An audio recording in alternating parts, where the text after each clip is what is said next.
Engineering वगैरे करून येतात किंवा कुठला तरी जॉब प्रोफाईल असतं आणि मग त्यानंतर काहीतरी मॉनिटरी एक्सपेक्टेशन असतं.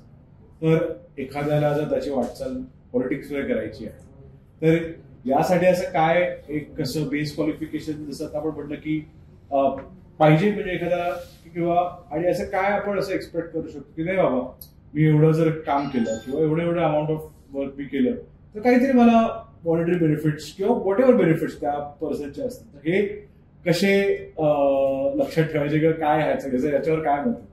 मी तुम्हाला तुम्ही खूप चांगला प्रश्न विचारला. कसं आहे, राजकारण किंवा संघटनेचं कार्यकर्ता होणं हे व्हॉलेंटरीली काम आहे. तुम्ही चांगलं गाणं गाता बरोबर, आणि एक दिवस असं तुम्हाला वाटलं असेल की बाबा छान गाणं म्हणू सगळ्यांसोबत, लोक टाळ्या वाजवतील, पण तुम्हाला ते आवडतं म्हणून तुम्ही ते करता. बरोबर. राजकारण आणि तुमचा व्यवसाय, राजकारण आणि तुमची नोकरी, ह्या दोन्ही गोष्टीचा बॅलन्स तुम्हाला जमला पाहिजे. ह्या बाबतीत नितीनजी गडकरी कायम सांगतात, युवकांशी बोलताना देवेंद्रजी सांगतात, बाबा युवक जेव्हा राजकीय क्षेत्रात येतो त्यांनी स्वतःच्या व्यवसायाचा पण विचार केला. बरोबर. शेवटी त्याची फॅमिली असते, त्याचा इकॉनॉमिकल त्याची पण ग्रोथ असते ना, तर त्याचा विचार करून त्यांनी राजकारण केलं पाहिजे, तो बॅलन्स केला पाहिजे. ओके. बघा, राजकारणात एक आहे की तुम्हाला खूप ऑपॉर्च्युनिटीज वेगवेगळ्या असतात, तुम्ही नोन होता बरोबर, पण तुम्ही व्यवसाय ही त्याच पद्धतीने केला पाहिजे, नाहीतर मग एका काळानंतर नैराश्य आहे. बरोबर. तुम्ही इकॉनॉमिकली साऊंड नाही झाले तर मग तुम्हाला कुठेतरी एक नैराश्य यायला लागते.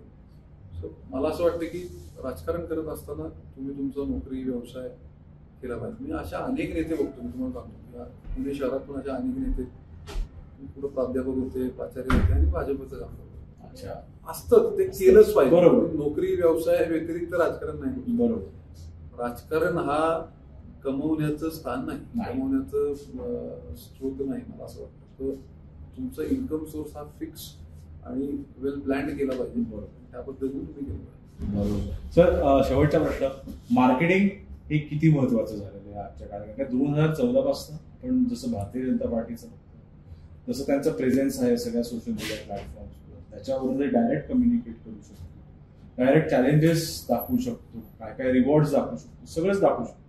तर for a political party marketing हे किती महत्वाचं आहे? मला असं वाटतं मार्केटिंग म्हणजे प्रसार प्रचार हे महत्वाचं आहेच, पण प्रसार आणि प्रचार कशाचा प्रभावी होऊ शकतो जर प्रोडक्ट एवढं चांगलं असेल किंवा प्रोडक्टला वेगवेगळ्या वैशिष्ट्य असेल तरच त्याचा प्रचार प्रसार चांगला होऊ शकतो. भारतीय जनता पार्टीकडे प्रोडक्ट तर एकदम खणखणीत आहे आणि त्या पद्धतीने प्रचार प्रसार आहे म्हणून तो इफेक्टिव्ह आहे. करेक्ट. तुमचं प्रोडक्ट चांगलं असेल, आमच्याकडे नरेंद्र मोदींची गॅरंटी हे प्रोडक्ट आहे आमचं, म्हणून आम्ही प्रभावीपणे मांडू शकतो. इतर पक्षात ती गॅरंटी किंवा इतर पक्षात तसं नसल्यामुळे ते बिचारे कार्यकर्ते किती जरी मांडले तरी ते प्रभाव त्याचा पडत नाही. पण मार्केटिंग आणि या सगळ्या नवीन जे मीन्स आहेत त्याचा खूप वापर अलीकडच्या राजकारणात, अलीकडच्या कॅम्पेनिंग मध्ये होतो. 2014च्या आधी सोशल मीडिया काय होतं काय, 2014 नंतर मोदीजींनी ज्या पद्धतीनं, आणि बघा तुम्ही ते प्रत्येक इलेक्शनला त्यांच्याकडे एक नवीन माध्यम असतं काही ना काही कनेक्ट होण्याचं, आणि ते खूप यशस्वीरित्या, ते असेल आमची पार्टीचं ऑर्गनायझेशन असेल ते खूप यशस्वीरित्या आम्ही वापरतो आणि त्याचा प्रभाव पडतो. का तर ते प्रोडक्टमध्ये जिवंतपणा आहे, ते प्रोडक्ट त्या क्षमतेचं आहे. आणि मला असं वाटतं की सोशल मीडिया ज्या पद्धतीने, तुम्हाला सांगतो 2014 ते साधारण 2022 आमची सोशल मीडियाची स्ट्रेंथ खूप मजबूत होती. आताही आहे, पण आता विरोधी पक्षातले लोक पण या सगळ्या विषयात ऍक्टिव्ह झाले. तेही त्यांची सोशल मीडियाची टीम आहे, त्यांची कंटेंट रायटिंग त्याला पण महत्व आलं. पण आता आम्ही अजून त्या व्यतिरिक्त नवीन घ्यायचं, आता पॉडकास्टच्या माध्यमातून आमचे नेते बोलायला लागले.